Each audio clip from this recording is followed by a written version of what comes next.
इसमें 1-2 कंसेप्ट हैं, 2 फॉर्मूले आपको सीखने, 2 से 3 बहुत ध्यान से आपको पढ़ना है। स्कोरिंग चैप्टर है, कम टाइम में आप इसको पढ़ लेंगे। थोड़ा सा बेसिक पढ़ लेते हैं। इसमें कोऑर्डिनेट ज्योमेट्री है तो कार्टेशियन प्लेन वाला सिस्टम आपने पढ़ा था।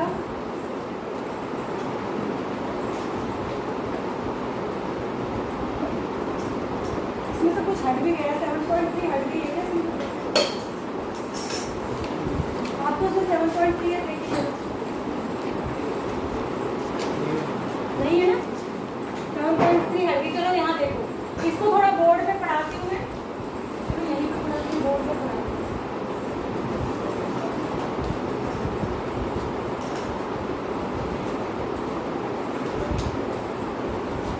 स्प्लिट कर दूँ क्या?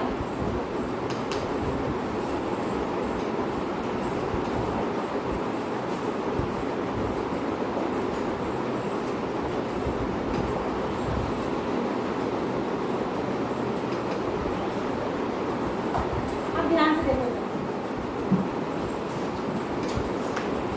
जो हम पढ़ने जा रहे हैं दैट इज कोऑर्डिनेट ज्योमेट्री। कौन सी ज्योमेट्री है ये? Coordinate geometry. ज्योमेट्री 2 प्रकार की होती है। एक होती है कोऑर्डिनेट ज्योमेट्री, जो आप छोटी क्लासेस में ना जनरल वर्ड यूज करते थे ना ज्योमेट्री, वो कोऑर्डिनेट ज्योमेट्री नहीं होती। वो ज्योमेट्री कौन सी होती है?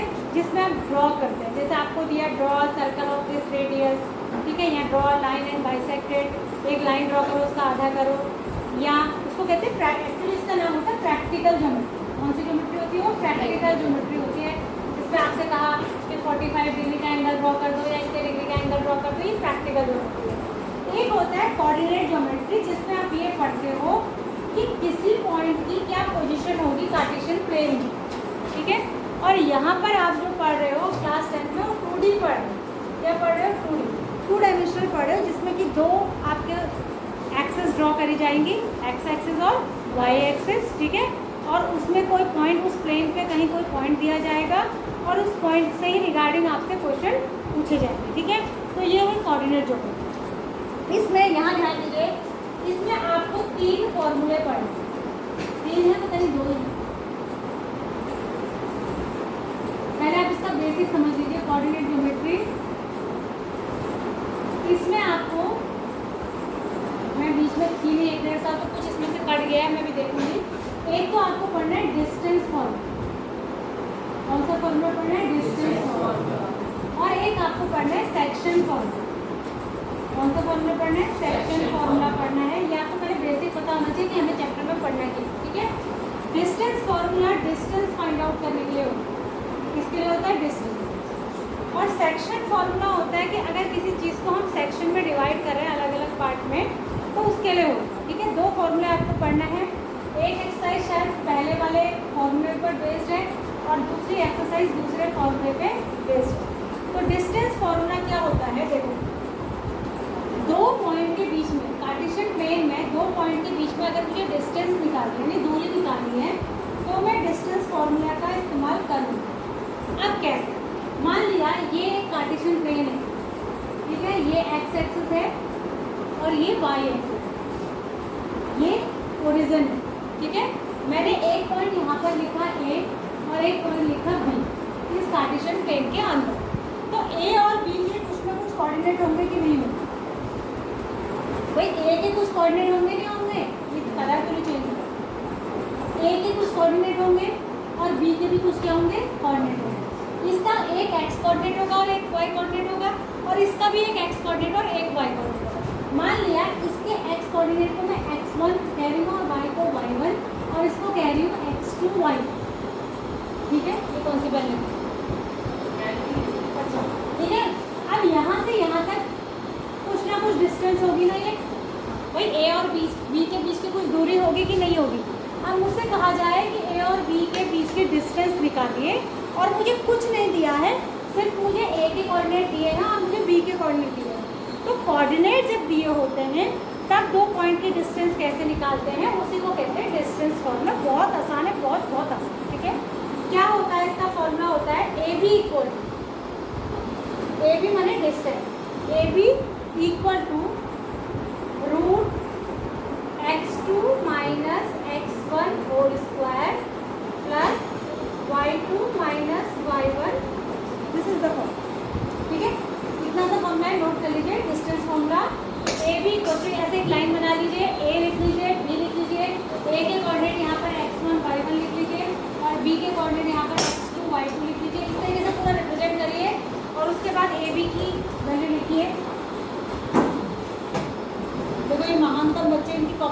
की हुई। बताओ कहाँ से आते हो, ये कौन सी दुनिया से आते हो तुम लोग?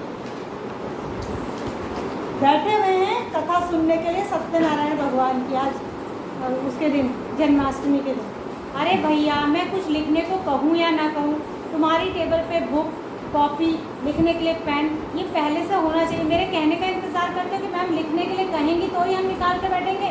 कई बार ऐसा भी तो होता है कि बाय द वे मैंने नहीं कहा, पर आपको बोर्ड से कोई चीज़ नोट करनी है, यानी आपको कुछ भी इम्पोर्टेंट नहीं लगता जीवन में नोट करने लायक, सब बिल्कुल एक्स्ट्रा ऑर्डिनरी इंटेलिजेंट हो तुम 3 के 3। खुद भी तो कुछ चीज़ आप सोचते हैं ना कि मैम ने ये बोर्ड पे बताया, इसको मैं नोट कर लूँ, अगर नहीं भी कहा गया।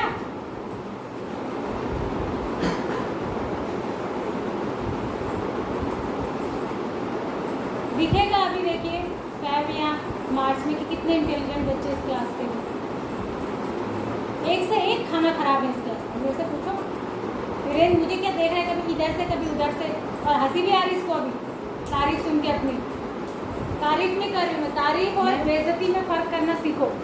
ए बी के ऊपर साइन है तो ए बी के ऊपर एरो है,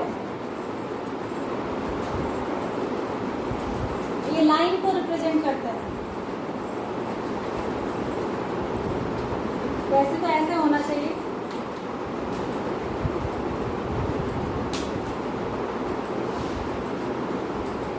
ठीक है। तो ये डिस्टेंस फॉर्मूला है।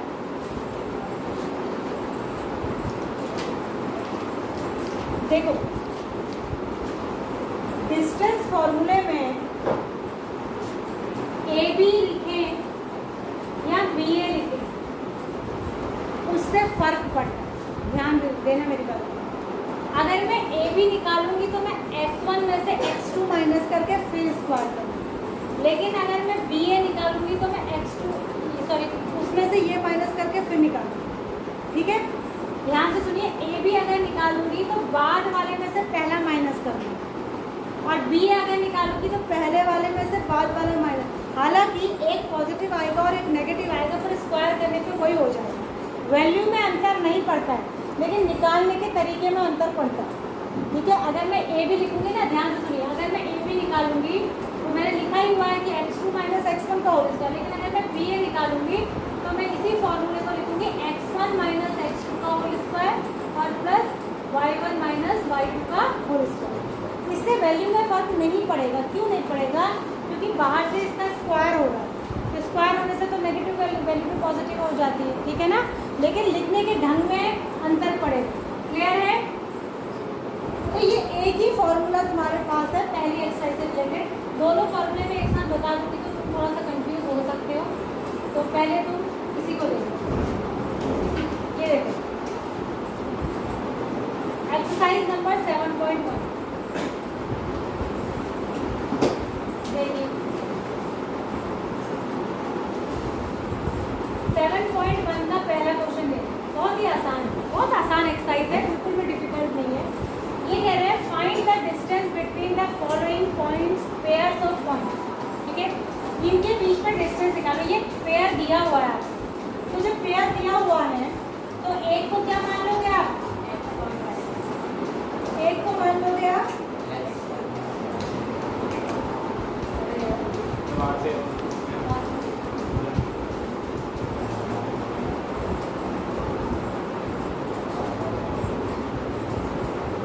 देखो दिया है ना आपको 2,3 और 4,1, पहले का पहला। देखो एक्सरसाइज नंबर है आपका 7.1, क्वेश्चन नंबर 1 का पहला था। अब अपनी सहूलियत के लिए कि गलती ना हो और चेक करने वाले को भी इजी रहे, तो आपने इनको ऐसा बना लेना है। क्या है क्वेश्चन? 2,3 4,1, तो आप इसको ऐसे बना लीजिए जिससे कि आपको गलती होने की संभावना न रहे। यहाँ लिखो 1, यहाँ लिखो 2, यहाँ लिखो 2,3, यहाँ लिखो 4,1। और भी अच्छी तरीके से आप कर पाएँ और भी गलती ना हो, इसके लिए आप इसके ऊपर लिख लीजिए x1 y1 और इसके ऊपर लिख लीजिए x2 y2। ऐसे ही आप एग्जाम में भी करें, ठीक है।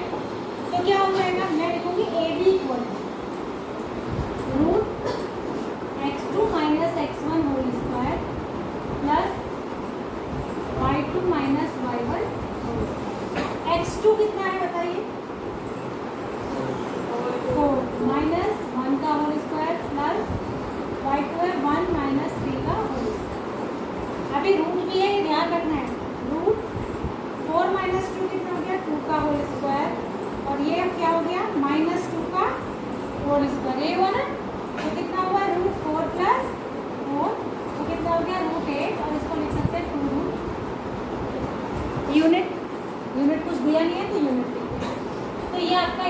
गया।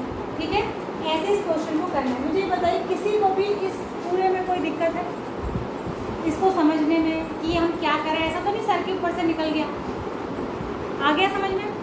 डिस्टेंस फॉर्मूला आपको टिप्स में याद होना चाहिए, बिल्कुल दिमाग में बैठ जाना कि एक ही तो फॉर्मूला है पहले एक्सरसाइज के लिए, रूट नहीं भूलेंगे।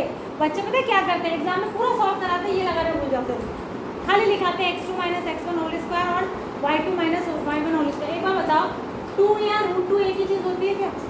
दोनों में जमीन और आसमान का फर्क है। आप कहेंगे मैंने रूट भी लगाया तो क्या हुआ, आंसर तो मैंने 2 निकाला ही है।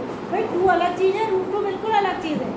तो अगर आप रूट नहीं लगाते तो आपका पूरा क्वेश्चन ही गलत है, उसमें अंडा मिलेगा इतना बड़ा बड़ा, बॉईल करके खाना फिर उसको। ये बाकी के कर लेंगे या इसमें से कोई बताना है? जल्दी बोलो कौन सा लास्ट वन? कितने लोग हैं इसमें से कोई एक बताने के पक्ष में? तभी मैं बताऊंगा, ज्यादा हाथ खड़े होंगे तो कर लेंगे, बाकी के दो। अरे जिसको नहीं आ रहा है उसको शर्माना नहीं है। 1 2 3 बाप साहब पूरी क्लास खड़े कर दो। कौन सा बताऊं? a, b और -a, इसमें क्या वो है, क्या वो ये कुछ अजीब सी चीज है? इसमें एलियन नजर आ रहे थे, तरीका तो वही है। अमन सीधे बैठ जाए तो क्लास से बाहर भेज दीजिए। ठीक है, इसके ऊपर लिख लेना x1 y1 x2 y2, ये हो जाएगा x2 - x1 whole square plus y2 - y1 whole square. तो x2 कितना है, अब यहाँ से रखें, x2 है -a और x1 भी है a, तो -a ही हो जाएगा। ठीक है, प्लस ये है -b हो जाएगा होल स्क्वायर, तो क्या हो जाएगा रूट -a -2a का होल स्क्वायर प्लस -2b का होल स्क्वायर। स्क्वायर होने के बाद ये माइनस हट जाएगा, तो 4a² प्लस 4b², फिर ये हो जाएगा 4, अभी रूट के अंदर ही चल रहा है मामला, a² प्लस b²। 4 का बाहर आ जाएगा 2, और बाकी के साथ हम कुछ नहीं कर सकते, इसको और अधिक सॉल्व किया नहीं जा सकता। फिर ये भी हमें पता ही नहीं है तो हम क्या सॉल्व करें, बस 2 बाहर आ सकता है, ऐसे ही छोड़ देना। क्लियर है? आगे बढ़ जाए। अमन क्लियर है कि नहीं? गलत आ रहा बात?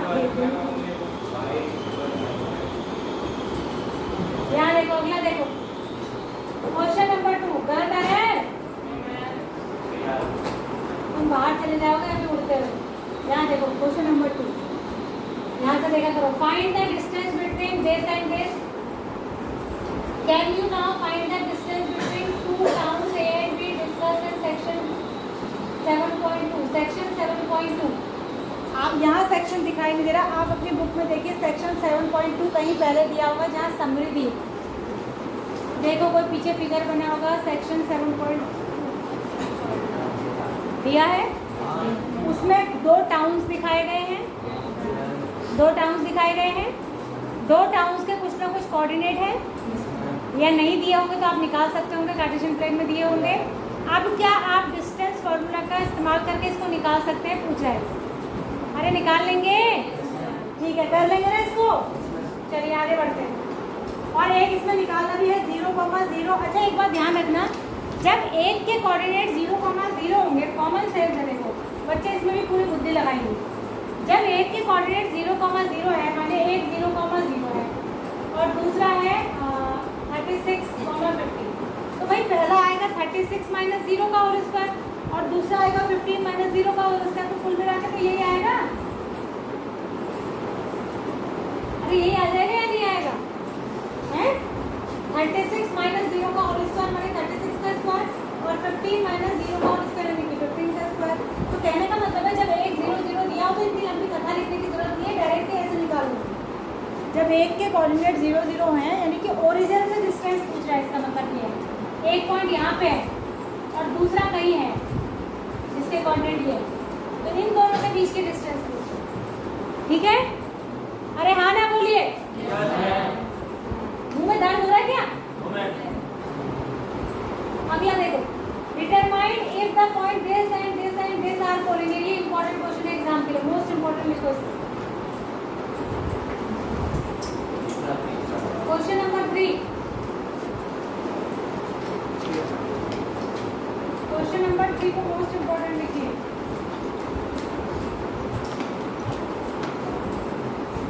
लिख लिया? आपको कह रहा है बताइए कि ये class 10th listen to me and look at the board. आपको क्वेश्चन नंबर 3 पे कह रहा है, नीचे बुक में आपने देख लिया होगा कि 3 पॉइंट दिए हैं, ये तीनों पॉइंट कोलिनियर है कि नहीं, ये पूछा। क्या पूछा है? कोलिनियर। कोलिनियर का मतलब क्या होता है? एक ही लाइन में। कोलिनियर का मतलब क्या होता है? सेम लाइन में। कोलिनियर का मतलब होता है इन वन लाइन, ठीक है। अब मान लिया एक पॉइंट यहाँ है, एक पॉइंट यहाँ है, एक पॉइंट यहाँ है, तो ये क्या एक ही लाइन में है? नहीं है। लेकिन अगर 3 पॉइंट ए बी सी अगर सेम लाइन में है, कॉमन सेंस है, देखो यहाँ अगर मैं ये कह रही हूँ कि ये तीनों कोलिनियर हैं, तो क्या होना चाहिए? जितनी ए से बीच की डिस्टेंस आएगी और जितनी बी से सी के बीच की डिस्टेंस आएगी, उन दोनों का सम ए से सी के बीच की डिस्टेंस के इक्वल होगा। जब तीनों पॉइंट एक ही में है तो हम यही चेक करेंगे और तभी हम बता पाएंगे कि ये कोलिनियर है कि नहीं। तो इसमें 3 बार फॉर्मूला लगेगा। पहले के कोऑर्डिनेट है 1,5, ऐसे ही बनाना भी है, डायरेक्ट नहीं करना है क्वेश्चन। दूसरे के हैं 2,3 और तीसरे के हैं -2, -11। तो मैं पहले ए भी निकालूंगी, तो इसको x1 y1 कह दूंगी, इसको x2 y2 कह दीजिए और इसको x3 y3 कह दीजिए। तो जब मैं इसके बीच की डिस्टेंस निकालूंगी तो रूट के अंदर करूँगी 2 - 1 का होल स्क्वायर प्लस 3 - 5 का होल स्क्वायर निकालूंगी ना। सॉल्व करके कुछ ना कुछ आंसर आएगा मेरे पास। फिर मैं बी और सी के बीच की डिस्टेंस निकालूंगी, डिस्टेंस फॉर्मूला लगा के निकालूंगी कि नहीं निकालूंगी, कुछ आंसर आएगा। फिर मैं ए और सी के बीच की डिस्टेंस निकालूंगी, इसको भूल जाऊंगी थोड़ी देर के लिए, तो इसमें से -a करके निकालूंगी। बात समझ आ गई? कुछ ना कुछ आंसर आएगा। फिर मैं चेक करूंगी कि इसको और इसको जोड़ के क्या इसके बराबर आ रहा है कि नहीं, ठीक है। मान लिया इसके और इसके बीच की डिस्टेंस 2 आई और इसके और इसके बीच की डिस्टेंस 4 आई और इसके और इसके बीच की डिस्टेंस 6 आई और इन दोनों का सम 6 है, तो ये कोलिनियर हुआ कि नहीं हुआ? समझ में आ गया? तो यही करना है, करिए तुरंत अभी करिए इसी समय। अब यहाँ देखो, ये हो गया, ये हो गया, ये हो गया। मैं मान के चल रही हूँ ये तीनों क्वेश्चन आपको समझ आ गए। उसके बाद क्वेश्चन नंबर ये देखो 4। ध्यान से सुनो मेरी बात। मैं क्या कह रही हूँ, मैं सारे क्वेश्चन करके इसलिए नहीं बता रही क्योंकि सब एक ही फॉर्मूले से एक ही तरीके से हो रहे हैं। हाँ, method of doing the question पता होना चाहिए। ये कह रहे हैं whether this are the vertices of an isosceles triangle. क्या ये तीनों एक आइसोसेलेस ट्राइंगल के वर्टिसेस हैं? आइसोसेलेस किसको कहते हैं? जिसमें दो साइड क्या होती है? तो मान लिया इसके हैं 5, -2, इसके हैं 6, 4 और इसके हैं 7, किसी को भी कुछ भी लिख सकते हैं, लाइन से लिख लेते। आप ए बी निकाल लीजिए इन दोनों का यूज़ करके, बी सी निकाल लीजिए इन दोनों का यूज़ करके, सी ए निकाल लीजिए इन दोनों का यूज़ करके। 3 में से कोई भी 2 इक्वल आ जाए तो आप आइसोसेलेस कह सकते हैं कि तो यही करना है। तीनों में 3 बार डिस्टेंस फॉर्मूला लगेगा, 2 कोऑर्डिनेट एक बार लेने हैं और अगर 3 साइड्स में से कोई भी 2 इक्वल आ जाएंगे तो आप कहेंगे इट इज एन आइसोसेलेस। बात समझ आ रही है? यहाँ तक हो जानी चाहिए। जो नहीं आएगा इन चारों में से